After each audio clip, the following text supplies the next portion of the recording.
In the Laurel Meadows neighborhood, homes and cars are still underwater for the 5th day in a row. You see it right here, captured again today, high above by our Action Air 1.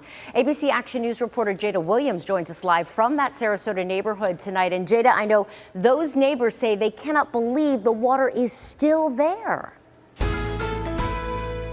Yeah, guys, take a look at this right here. You would think that this is a neighborhood that's on a canal or some type of waterfront property, but it is not. There should not be any water here. This has become a little bit of an access point. A lot of people have been taking their boats and their kayaks through this water, again, water that's not even supposed to be here, getting between the dry land where I'm standing at right now and their homes that's over there. Any other access point to get to their house, you're gonna have to get through this water.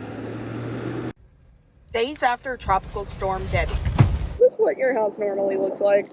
Heck no. I laugh, but it's like a laugh borderline cry. There's never water here. Ever. This is not water. Kim Gregory and her neighbors never thought their homes would flood so terribly. Honestly, I feel like walking away from the whole thing and handing it to the mortgage company. I don't even know where to begin. Almost all of my neighbors don't have flood insurance. This is not a flooded area. But now unimaginable damage from the flooding, even bubbling sewage directly behind her backyard. The only way into the Laurel Meadows neighborhood, a boat, or neighbors taking out their personal Humvees and vehicles to give neighbors a peek of the damage. I lost everything, not a damage.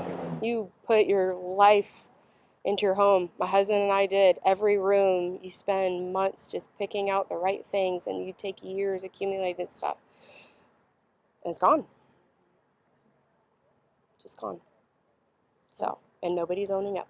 Kelsey Blanton clings to her precious memories as water separates her from her home. Do you ever think you would be in a position where you're like, I need to grab what's important to me, what I can? Never. I never in my entire life. They want to know why the water level is so high. I took their concerns straight to Sarasota County Public Works Administrator Spencer Anderson. Trying to put more water in a full cup, it just doesn't go in. So that's part of the issue. Is there was just a massive amount of runoff from the entire Phillips Creek Basin that all wanted to go to the same place at the same time, and it couldn't all get in. But Laurel Meadows is in flood zone X, not a zone prone to flooding. This is a dry retention pond behind our house. We're not in a flood zone. We don't have flood insurance. The department adamant that there was no pump failure at play here.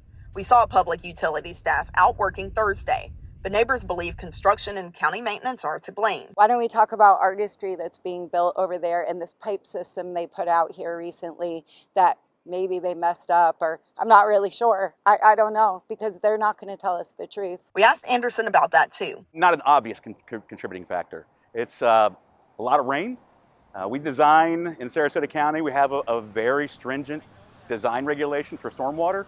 It's for the 100-year event, which is 10 inches of rain in 24 hours. Places got 13 to 14 inches of rain in 24 hours.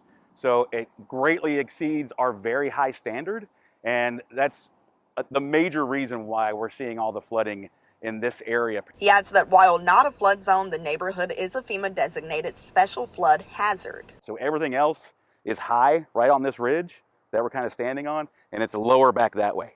So unlike other areas that can sheet flow to get out to major canals, everything has to go through this. It's like a straw in a bathtub, that everything comes through this area.